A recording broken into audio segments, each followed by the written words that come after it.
Nakilala bilang the city in a forest and the South Summer capital of Mindanao ang ating pupuntahan ngayon. Hello mga ka-Feet and Wheels, another day, another vlog. Tara at ipapasyal namin kayo dito sa Malaybalay City, the first city and the provincial capital of Bukidnon. Una naming pinuntahan ang kanilang Kaamulan Park, isa sa mga popular na pasyalan dito sa lungsod.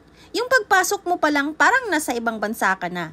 Yung mga dilaw na bulaklak sa daan, yes, pansin nyo ba? Bulaklak daw yan, hindi dahon. At mga naglalakihang puno na sasalubong sa'yo na tila ba nagsasabi, maayad ha pag o maligayang pagdating. Ang sweet talaga ni Mother Nature. Sa puntong ito, pupuntahan natin ang kanilang open theater o tinatawag na amphitheater.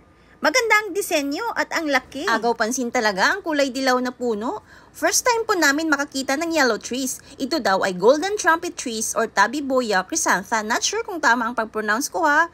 Nagsisimulang mamulaklak daw ang puno sa buwan ng Pebrero at tumatagal ito hanggang Abril. Kaya visit na if gusto nyo ito makita at bago pa ito muling tubuan ng dahon. So confirm, mga bulaklak talaga itong dilaw na bahagi. Nakaka-amaze naman. I think magandang bumisita dito sa umaga para di masyadong marami ang tao kung gusto nyong magmuni-muni, diba? Dahil may mga oras daw na madami na ang turista. Isa din daw itong paboritong lugar sa mga taong mahilig mag-jogging, walking, or exercise dahil sementado at malawak ang lugar. Maganda din dito mag-picnic dahil walang entrance fee, diba? And will maintain ang park. Sa bahaging ito, makikita niyo ang kanilang capital grounds. At sa likurang bahagi, ang kanilang provincial capital.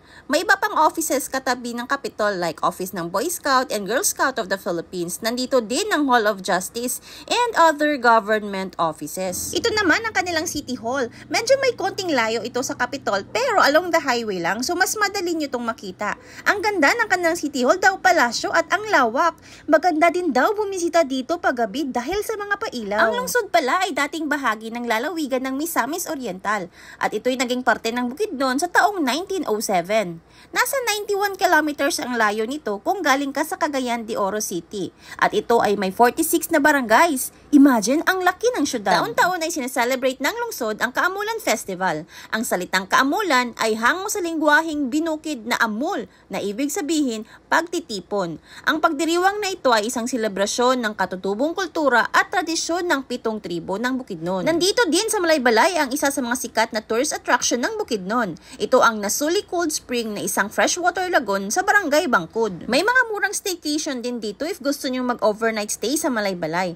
Kagaya na lang nitong aming tinuluyan na 2,500 lang ang isang gabi. Ang dami pang pwedeng gawin dito sa Malaybalay, kaso kulang ang oras namin. Kaya dito na lang muna ha. Thank you sa support and please don't forget to like and share our videos. See ya!